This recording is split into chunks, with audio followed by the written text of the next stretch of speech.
Stop treating God as a curry leaf.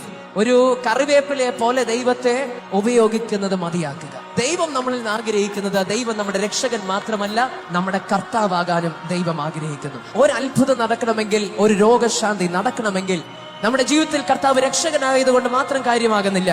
ദൈവം നമ്മുടെ ജീവിതത്തിൽ കർത്താവാകുമ്പോഴാണ് നമ്മുടെ ജീവിതത്തിൽ പരിമിതികൾ മാറി പരിമിതിക്കപ്പുറമുള്ള ഒരു ദൈവ പ്രവൃത്തി നമ്മുടെ ജീവിതത്തിൽ യാഥാർത്ഥ്യമാകുന്നത്. നിങ്ങളെ ഭരിക്കുന്ന പരിമിതികളുണ്ടോ? നിങ്ങളെ ഭരിക്കുന്നതായിട്ടുള്ള ചില കേജസ്, ചില കൂടുകൾ, ചില കെട്ടുകൾ, ചില ബന്ധനങ്ങളുണ്ടോ? ദൈവത്തിന്റെ വചനം വിളിച്ചു പറയുന്നു, ഇനി നിന്നെ ഭരിക്കുന്നത് നിന്റെ കെട്ടുകളല്ല, നിന്നെ ആക്കി വെച്ചിരിക്കുന്ന കൂടല്ല, നിന്നെ ആക്കി വെച്ചിരിക്കുന്ന ശാപമല്ല, നിന്നെ ആക്കി വെച്ചിരിക്കുന്ന രോഗമല്ല. ദൈവം നിന്റെ കർത്താവാകുമ്പോൾ, യേശു നിന്റെ ജീവിതത്തിന്റെ ഇടയനാകുമ്പോൾ ഒന്ന് സംഭവിക്കുക, സകലതും നിങ്ങൾക്കുള്ളതാകുന്നു.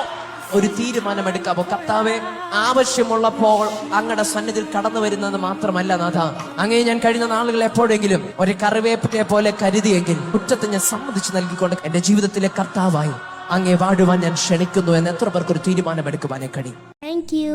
God bless you.